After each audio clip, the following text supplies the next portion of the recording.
আল্লাহ হাসপাতালে নিয়ে যাওয়া হলো, নেওয়া হয়নি সেরকম কোনো অবস্থা নেই, ভর্তি জানিয়ে দেওয়া হলো। ভিডিও সামনে এসেছে আমাদের কাছে যে রীতিমতো মমতা বন্দ্যোপাধ্যায় চিকিৎসকদের থ্রেট করছে হাসপাতালে ভেতরে। এই যে থ্রেট কালচার হাসপাতালে তো আগে ছিলই, সুপার করতেন, ডাক্তাররা করতেন। এখন মুখ্যমন্ত্রী থ্রেট কালচার চালু রাখার চেষ্টা করছেন, ওটা হবে না। জমানা পাল্টে গেছে। ডিম মারলে কেউ চোট লাগে আমি তো প্রথমবার দেখলাম। মমতা বন্দ্যোপাধ্যায় বেরিয়ে অভিযোগ করছেন যে প্রশাসনের তরফ থেকে, পুলিশের তরফ থেকে হাসপাতালকে চাপ দিয়েছে বলে বেলভিউ ভর্তি দেয়নি। বিজেপি ভয় দেখাচ্ছে, এটা মমতা না না, বন্দ্যোপাধ্যায় কেন ভর্তি নেবে? একটা অসুস্থ মানুষের জন্য বেড আছে। একটা সুস্থ মানুষ গিয়ে একটা বেড দখল করে থাকবে? আমি দেখলাম অ্যাপ্রন পরে গাড়িতে উঠছেন, ঘুরে বেড়াচ্ছেন।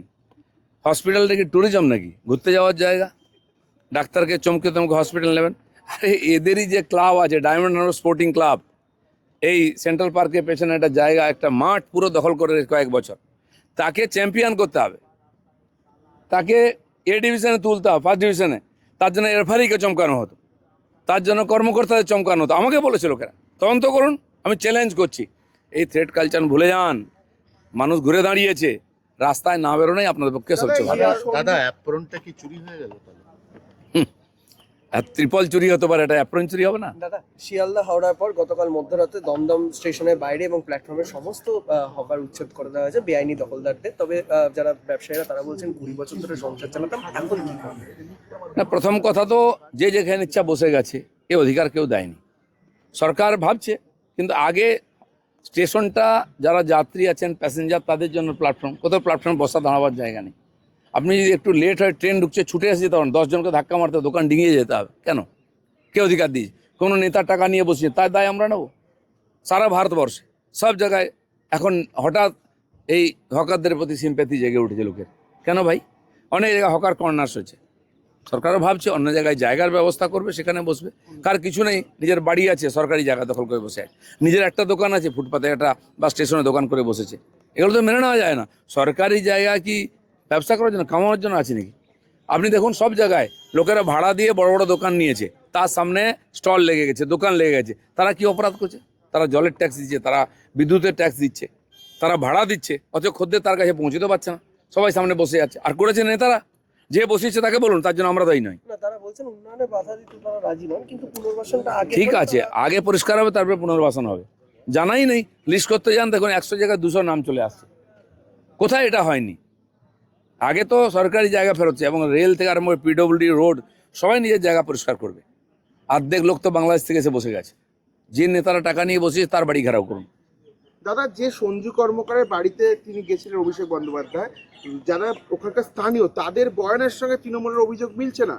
স্থানীয়রা অভিযোগ করছে তোলাবাজ ছিল, এবং তার থেকে বড় কথা হার্ট অ্যাটাকের কারণে তার মৃত্যু হয়েছে। তাহলে এই যে একটা ঘটনা, ভোট পরবর্তী হিংসা, সেখানে কোনোভাবে তৃণমূলের নাটক কি মনে হচ্ছে? এমনকি অভিষেক বন্দ্যোপাধ্যায়ের নাম করে ভয় দেখাতো বলে অভিযোগ রয়েছে। শুনুন, এর সব কটা তোলাবাজ। অভিষেক ব্যানার্জি তোলাবাজ ছাড়া, গুন্ডা, অ্যান্টি সোশ্যাল ছাড়া কারোর সঙ্গে সম্পর্ক রাখতেন না। আমি চ্যালেঞ্জ করছি পশ্চিমবাংলার 10.5 কোটি মানুষের কাছে, আজ পর্যন্ত কতজন অভিষেক ব্যানার্জির সঙ্গে দেখা করতে পেরেছে? কোন অফিসার, কোন এমএলএ, মন্ত্রী, এমপি দেখা করতে পেরেছে? আমাকে বলুন। কেউ করতো না। সব মাফিয়া, কোল মাফিয়া। 22টা করে গাড়ি আসতো রানীগঞ্জ থেকে কনভয়ে, কয়লার টাকা নিয়ে আসতো গাড়িতে। আমরা কমপ্লেন করেছি, পুলিশ তাকাতো না, উল্টো দিকে তাকাতো। তার জন্য রাস্তায় পুলিশ গার্ড থাকতো, যে কেউ ডিস্টার্ব না করতে পারে। চ্যালেঞ্জ করছি, দিনের পর দিন সব তথ্য পাওয়া যায় ইনকোয়ারি হলে। এসব আমরা দেখে এসেছি। অতএব ঠিক আছে, এ তো গরু মেরে জুতো দান হলো, অল্পের মধ্যেই যাচ্ছে। সাবধান হয়ে যান, কোথাও যাওয়ার দরকার নেই। 15 বছর অনেক কষ্ট করেছেন, আমরা কাজ করছি। দেখুন বাড়িতে, টিভিতে দেখুন কীরকম কাজ হচ্ছে। একদম রিস্ক নেবেন না, আমরা আপনাদের দায়িত্ব নিইনি।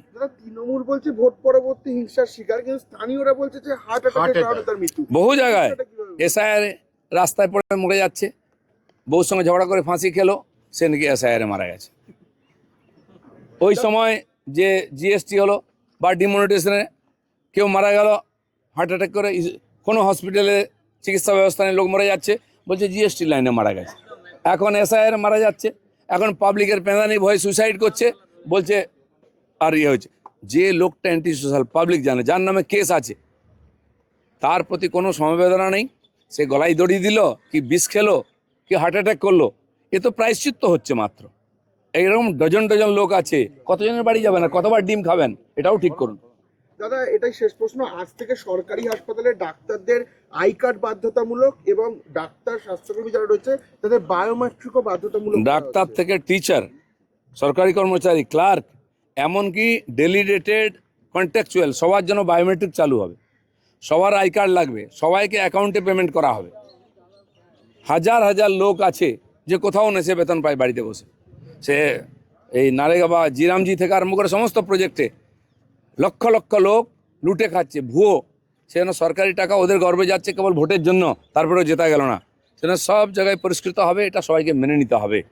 অনেকে কষ্ট হচ্ছে, একদিন কাজ করেননি, বাড়িতে বসে বেতন পেতেন, পিকনিক করতেন, ঘুরতে যেতেন, তারা অনেকে আন্দোলন করার চেষ্টা করছেন। এই ভুলটা করবেন না, কাজ করুন, পয়সা নেই।